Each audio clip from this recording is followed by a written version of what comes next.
Let's understand how to convert improper fractions to mixed numbers. We have to follow certain steps in doing that. Let's take the first example. 14 over 5. So 14 is a numerator, 5 is a denominator. Let's divide the numerator by the denominator. So 14 divided by 5. 5 times 2 is 10. 4 is a remainder. Write down the quotient as the whole number. So 2 is a quotient which becomes the whole number. I'm going to write 2 as the whole number. Write the remainder as the numerator. So 4, which is a remainder, becomes the numerator. So 4. And the denominator stays the same. So I have to write it over original denominator, which is 5. So 2, 4 over 5 is my answer. Let's try the next one. 32 divided by 6. So 32, which is a numerator, divided by 6, which is denominator. 6 times 5 is 30. 2 is a remainder. So 5, which is a quotient, becomes the whole number. I'm going to write 5 here.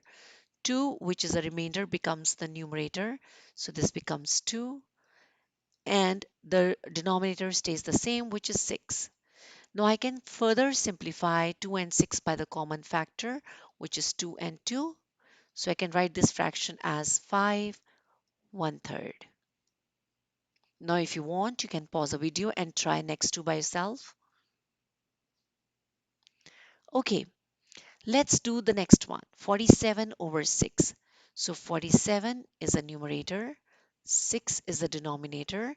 6 times 7 is 42. 7 minus 2 is 5. 4 minus 4 is 0. 5 is the remainder. So 7, which is a quotient, becomes the whole number. So I'm going to write 7 here. 5, which is the remainder, becomes the numerator. So 5 goes up here and denominator stays the same, which is 6. Now it is already in the simplest form. This is my answer. I hope you get this correct. Let's move on to the next one. 26 divided by 3. 3 times 8 is 24. 26 minus 24, 2 is a remainder. 8, which is a quotient, becomes the whole number. So I'm going to write 8 here as a whole number. 2, which is a remainder, becomes numerator. So 2. And denominator stays the same, which is 3. Now it is already in the simplest form. 8 2/3 is my answer. So I hope you have understood the concept of type of fractions and how to convert mixed to improper and improper to mixed fractions. Thank you for watching, and if you want to watch more such videos, please subscribe to my channel Key to Math.